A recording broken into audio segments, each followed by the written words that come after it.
If you're anything like me, you've taken some bad photos. Okay, more than some, a lot. But I have good news because this is how you fix those bad photos using Topaz AI. I'm gonna show you how to use it, the pros and the cons, so that you can decide if it's right for you coming up. So right away, this program is pretty self-explanatory. Opening images, you just go to open image and you can scroll through and find any of these photos that you want to edit. So I'll just click on this one and bring it in just to see what we can do. Now, this does bring up the first con we have. Even though it's easy to navigate and easy to use, you don't have really a library to go through to see all these photos outside of where you're storing these on your computer. So that is kind of a con because we're used to things like Lightroom where you can easily access all your photos at just one click rather than navigating through several folders. When you bring them in, it easily starts updating these photos. As you can see, this photo I was taking, I was using a really high ISO. When you get high ISOs, what happens is you get image noise, especially in the darker areas of your photos. So the first thing that Topaz AI does is resolves that image noise, and it does a really good job, probably better than any other software out there, and it does it right away without you even asking to do it. So you don't even have to know where it is, it just does it for you, which is great. Now if we zoom in even more on this to 400%, you can see how much detail that it adds in here, which is fantastic. You see all that noise and pixelation going on the left side.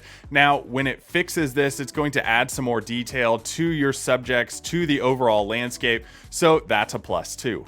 On the right side of your screen, you're going to see all the tools that you have at your fingertips using Topaz AI. Now, I think this is cool because you can easily just look through just a few tools. Other softwares, it's pretty overwhelming when you pull it up, which is kind of a negative to me because it's overwhelming to learn a new software. But with Topaz AI, it's pretty easy to scroll through these and start from a baseline and work your way up. So removing noise, that's what it's done here. You can click this down arrow and see more about what it's done when you use these subjects. So you can increase the strength if you want, but the AI software does a good job of knowing how much to add into that and how much not to. So that's the denoise option. You have other options too, like upscale. I think another cool feature is it tells you what these tools actually are and what they're going to do to your photo, which is a plus.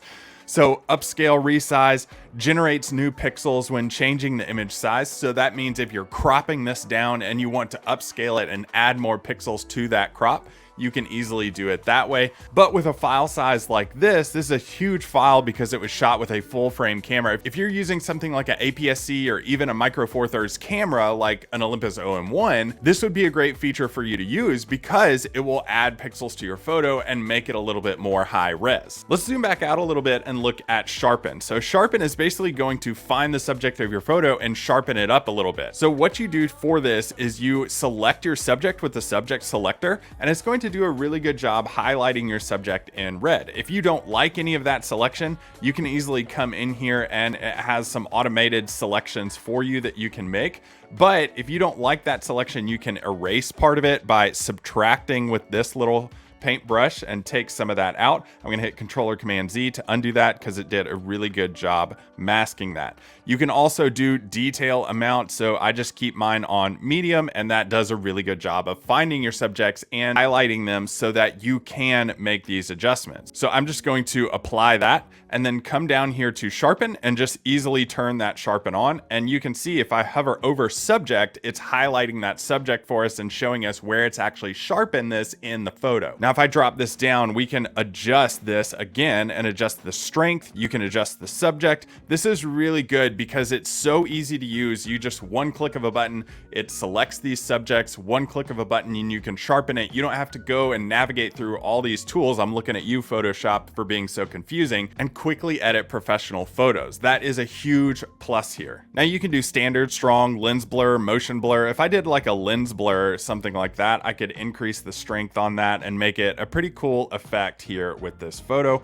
I'll drop that strength down some because it did look a little bit fake on the bird. Hey, if you're liking this video, if you're seeing how it can help you improve your photography, hit the subscribe button so you don't miss any more of these videos that can help you level up your images. Now, when it comes to face detection and preserving text, we don't have any of that in here. Those features are mainly reserved for graphic designers or photos of people. So we're not going to be looking at those in this video because this channel is mainly geared towards wildlife and landscape and nature photography. so that's what we're dealing with in this shot. Now, if you want to look through the different views of this, you can do a single shot view. You can do a slider view where you can slide this bar back and forth to see the adjustments that you've made. Left is before, right is after, and then you can look at that before and after side by side.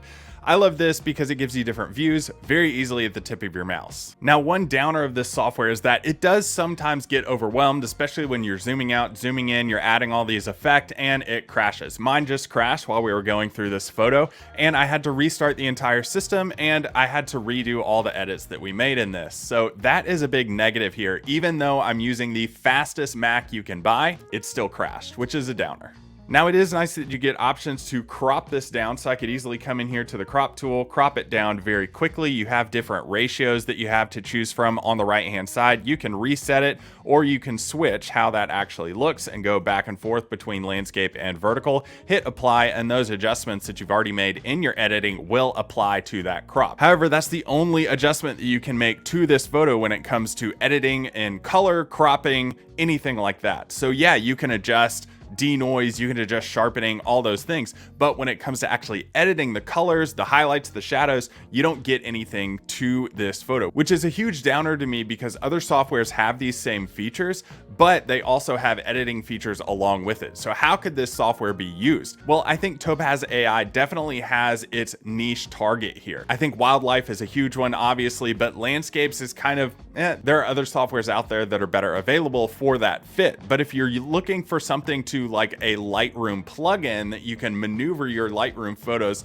from Topaz back into Lightroom, I think this would be a great feature for you to use because it does have all of those images updated from Lightroom in the catalog that you can import the photos into. There's also a Lightroom plugin for this that you can easily access your photos back and forth to. But would I recommend it to those looking for a more extensive AI option when it comes to a Lightroom plugin? Absolutely. This would be a great fit for that audience. Hey, if you want more reviews on photography equipment and software, click or tap the card on your screen showing up right here.